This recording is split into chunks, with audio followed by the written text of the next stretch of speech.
My name is Emma Chen, and I'm 28 years old. For most of my life, I've been invisible. Not literally, of course, but in the way that matters most to my own family. My brother Daniel has always been the golden child. For years older, effortlessly charming, successful in finance, everything our parents dreamed of. And me? I was the quiet one who loved dusty artifacts and ancient history. The daughter who chose passion over profit. I work as a curator at the Smithsonian Institution in Washington, D.C. It's my dream job. The culmination of years of graduate school, research, and dedication. I specialize in ancient civilizations, and every day I get to preserve and share human history with the world. To me, it's sacred work. To my family, it was always just a nice hobby that didn't pay enough dot. Everything changed 6 months ago. When Daniel called to tell me he was engaged, I was genuinely happy for him. Despite everything, he's still my brother, and I wanted him to find love. He said her name was Victoria Ashford, and even over the phone I could hear the pride in his voice. The Ashfords were Washington royalty, a family with political connections stretching back generations and wealth that made our comfortable upbringing look modest. I met Victoria 3 weeks later at a family brunch our mother insisted on hosting. She walked in wearing a cream designer suit that probably cost more than my monthly rent. Her blonde hair pulled back in a perfect chignon. She was beautiful in that polished, untouchable way that made me suddenly aware of my simple dress and minimal makeup. "So you're the sister," Victoria said, extending a manicured hand. Her smile didn't reach her eyes. "Daniel's told me so much about you." "All good things, I hope," I replied, trying to be warm. "He mentioned you work at a museum." She said it like a question, though I knew Daniel had told her. That must be charming. Playing with old things all day. The word playing stung, but I forced a smile. "I'm a curator, actually. I focus on Mesopotamian artifacts." "And how sweet," she interrupted, already turning to my mother. "Mrs. Chen, your home is lovely, though I do think the living room could use some updating. I know a wonderful interior designer." That was my first taste of Victoria Ashford. Over the following months, it only got worse. At our next family dinner, Victoria monopolized the conversation, talking about her charity work and her family's foundation. When I mentioned an upcoming exhibition I was organizing, she barely glanced my way. "Emma, honestly, when are you going to do something more ambitious with your life?" she asked, sipping her wine. "Museums are so stagnant. There's no real impact, no influence." My father chuckled. "Victoria has a point, sweetheart. Maybe it's time to consider something with more growth potential." I looked at Daniel, waiting for him to defend me. He just shrugged. "She's not wrong, Emma. You could probably make more in the private sector." My throat tightened. "I don't do this for money. I do it because it matters." "Of course it matters to you," Victoria said with a patronizing smile. "It's just that some of us measure success differently." The dinner continued, but I felt smaller with every passing minute. My own family was nodding along, agreeing with a woman who'd known me for mere weeks over the daughter and sister who'd been there for 28 years. The worst part? Daniel seemed happy. He laughed at Victoria's pointed comments, held her hand, looked at her like she'd hung the moon. And I realized something devastating. He valued her more than he'd ever valued me. Her family's connections, her social status, her power, it all mattered more to him than his own sister's feelings. Weeks passed. The wedding planning consumed every family gathering. Victoria made it clear she had opinions about everything, including things that had nothing to do with her. She criticized my apartment when she visited once, called my choice to live alone sad, and suggested I needed to put myself out there more. If I ever wanted to find someone like Daniel had, I tried to talk to Daniel privately. "She's really rude to me," I said one afternoon when we met for coffee, Victoria. "She's just direct. It's how successful people communicate." "She called my career a waste of time, Daniel." He sighed, looking annoyed. "You're being too sensitive. She's trying to help you see your potential by insulting everything I've worked for." "Emma, come on. This is important to me. Can you just try to get along with her for me?" That conversation broke something in me. My own brother was asking me to accept disrespect for his convenience. But I swallowed my hurt and nodded. What choice did I have? Then came the phone call that changed everything. "Kemma, I need a favor," Daniel said. It was a Tuesday afternoon and I was cataloging a new acquisition. "What's up?" "Victoria's father is hosting a fundraiser for some congressional candidates. They want to do a private VIP tour of the Smithsonian for their major donors. Can you set something up?" My heart actually lifted. Finally, a chance to show Victoria what I did to maybe earn some respect. Of course, I'd love to. I could arrange something really special. Focus on pieces that actually, Daniel interrupted. "Victoria specifically requested that you not be involved." The words hit like a physical blow. What? She wants someone more senior. No offense, but these are really important people. And she thinks it would be better to have someone with more gravitas. "Daniel, I'm the head of my department. I have a PhD. I've been there for 6 years. I know. But this is political, you know? Image matters." She just wants everything to be perfect. I couldn't speak for a moment. When I finally found my voice, it shook. "So you're telling me that your fiancé thinks I'm not good enough to do my own job?" "Don't make this a big thing, Emma. It's just one tour." "It's not about the tour, Daniel. It's about the fact that you're okay with her treating me like I'm incompetent. You're overreacting." "Look, I have to go." "Let's just forget I asked, okay?" He hung up. I sat there, staring at my phone, feeling tears burn behind my eyes. This wasn't about a tour.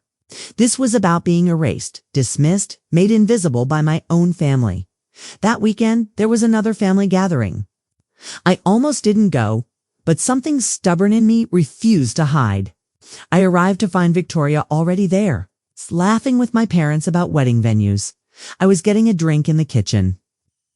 When I heard her voice from the dining room, I wasn't trying to eavesdrop, but her words carried clearly. "Honestly, I don't understand how Daniel turned out so well with that sister of his," Victoria was saying. "She's like the family's charity case. No ambition, no connections, just playing around in that museum for pennies." My mother's voice was softer, but I heard her too. "Emma's always been different. We've tried to guide her, but she's stubborn." "Sad, really," Victoria continued. "Daniel feels obligated to include her in things, but between you and me, she's just dead weight. Can you imagine her at our wedding reception, talking about pottery shards, while actual important people are trying to network?" I heard Daniel laugh. My brother actually laughed. I set down my glass carefully, afraid I might drop it. My hands were shaking, my vision blurring with tears. I walked out the back door and got in my car, driving home in a fog of hurt and rage. Daniel called later that night. "Where'd you go? Mom said you left without saying goodbye." I heard what Victoria said. A pause. "Emma and I heard you laugh." She was joking. "You know how she is. Now, Daniel, I know how you are. You stood there and let your fiancé call me dead weight, and you laughed. You're blowing this out of proportion. Can't you just let it go?" For the wedding, that's when I realized something important. My brother didn't care about me. He cared about keeping Victoria happy, about maintaining his status, about the life he was building with her. I was just an inconvenience to be managed. "Sure, Daniel," I said quietly. "I'll let it go." But I wasn't letting anything go. I was done being invisible. I was done being dismissed. And when the opportunity came, I was ready. It came 2 weeks later. My director, Margaret Harrison, called me into her office. "Emma, we've received a request for a private VIP tour from the Ashford family. They're bringing about 30 people, including several members of Congress and some major donors. Given your expertise and position as department head, I'm assigning it to you." My pulse quickened. The Ashfords requested me specifically. They requested our best curator for their Ancient Civilizations wing tour. "That's you," she smiled. "This is high profile, Emma. Make it good." I thought about telling her about Victoria, about the conflict. But then I remembered Victoria's words. Dead weight. Charity case. Daniel's laugh. "I'll make it perfect," I said, Over the next 10 days, I planned meticulously. I researched every guest on the list. I reviewed the collection. And I did something else. I looked into Victoria Ashford's background. She claimed on her foundation's website to have studied art history at Columbia. She gave interviews about her passion for preserving cultural heritage. She'd even written an op about the importance of museum funding. It took me 3 days to confirm what I suspected. Victoria had taken 2 introductory art history courses at Columbia before switching to political science. She'd never worked in museums, never studied ancient civilizations, never done any of the expertise. She claimed she was a fraud, coasting on her family name and her ability to sound confident. I didn't plan to humiliate her. I'm not cruel. But I did plan to be thoroughly, impeccably professional. And if that happened to reveal her ignorance, well, that was just unfortunate. The day of the tour arrived. I wore my best suit and prepared my materials. The group assembled in the main hall, 30 people in expensive clothes, talking in the hushed tones of the powerful. And there was Victoria, standing beside her father, Senator Richard Ashford. She wore a red dress and held court like she owned the building. When she saw me, her smile froze. "Emma, what are you doing here?" "I'm your curator for today," I said pleasantly. "Shall we begin?" I watched her try to maintain composure as I led the group through the galleries. I was knowledgeable, engaging, answering questions with expertise. Several guests complimented my insights. Then we reached the Mesopotamian collection, and I made my move. "This tablet here," I said, gesturing to a cuneiform piece, "is from the Akkadian Empire." "Ms. Ashford, I understand you studied art history. What's your interpretation of the iconography here?" Victoria's smile tightened. "Well, it's obviously religious in nature." "Interesting. Can you elaborate on which deity you think is referenced?" "I'd need to examine it more closely, of course." I moved to the next piece, a carved relief. And this one. The figure depicted here is significant. Any thoughts on the historical context? "Ancient Mesopotamia was complex," she said vaguely. "Many interpretations exist." One of the congressional aides spoke up. "I thought you wrote that piece on cultural preservation, Ms. Ashford, about the importance of understanding historical artifacts." Victoria's face flushed. "I did, yes, but then surely you can identify this period," I said gently. "It's one of the most significant in ancient Near Eastern history. The curators you quoted in your article would certainly know it." Senator Ashford was watching his daughter with narrowing eyes. Other guests exchanged glances. "Perhaps we should move on," Victoria said. "Of course," I agreed. Though I'm surprised.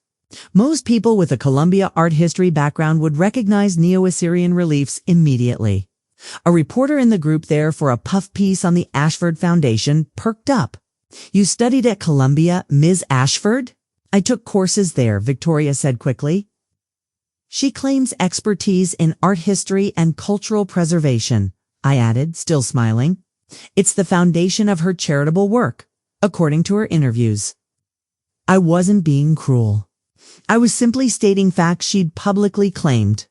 But watching her scramble, watching the doubt grow in people's eyes, I felt something shift inside me. This was my world, my expertise, my territory, and here I wasn't invisible at all. The tour continued, and so did my gentle questions. By the end, Victoria was silent. Her father looked furious. And several guests were whispering. The reporter approached me afterward. "Ms. Chen, fascinating tour. I'm curious Ms. Ashford has written extensively about museum work, but she seemed unfamiliar with your collection." "Everyone has different areas of focus," I said diplomatically. "Perhaps hers lies elsewhere." That article ran 3 days later.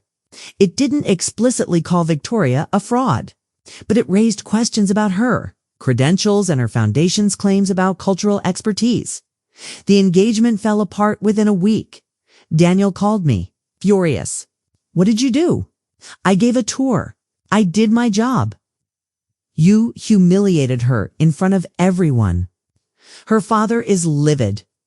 "The wedding is off." "I'm sorry to hear that," I said, and meant it. Not about the wedding, but about the pain I could hear in his voice. She said you deliberately tried to make her look stupid. I asked her about art history. She claims to be an expert. If she couldn't answer basic questions, that's not my fault. You knew she couldn't? You set her up. No, Daniel. She set herself up by lying about her credentials. I just did my job professionally. If that exposed her, maybe she shouldn't have built her reputation on lies. There was a long silence. Then, quietly, she said terrible things about you, to everyone. I didn't know how bad it was until her father showed me some emails. She was planning to cut you out of family events. After the wedding, I know, should have defended you. I'm sorry, Emma. I got caught up in everything her family, the connections, the life I thought I wanted. I forgot what actually matters. Yes, you did. Can we fix this? You and me. I've thought about that for a long time. Maybe, but it's going to take time, Daniel. And things are going to be different. Different how? I'm not going to make myself smaller anymore. Not for you, not for anyone. If you want me in your life, you accept who I am, all of it. My career, my choices, my worth. Or we can be polite strangers at family dinners. Your choice. He was quiet then. I choose you. My sister. I'm sorry it took me this long to see what I was doing. We're rebuilding now, slowly. He's in therapy, working through why he valued status over family. Our parents are coming around too, though it's harder with them. As for me, I got a promotion. The publicity from the tour ironically led to increased funding for my department. Margaret told me I handled a delicate situation with perfect professionalism. I still love my work. I still find meaning in preserving history, in sharing the stories of ancient civilizations with modern people. The difference is, I don't apologize for it, and I'm not invisible anymore. Sometimes, the best revenge isn't elaborate or dramatic. Sometimes it's simply refusing to be diminished, standing firm in who you are, and letting the truth speak for itself. Victoria taught me that people who build themselves on lies will eventually crumble. Daniel taught me that love without respect is worthless. And I taught myself that quiet strength is still strength. I'm Emma Chen. I'm 28 years old. I'm a curator at the Smithsonian institution. And I'm exactly where I'm supposed to be. If this story resonated with you, if you've ever felt invisible or dismissed, I want you to know something. Your worth isn't determined by people who can't see it. Stand firm. Know your value. And never ever make yourself smaller for someone else's comfort. Thank you for listening to my story.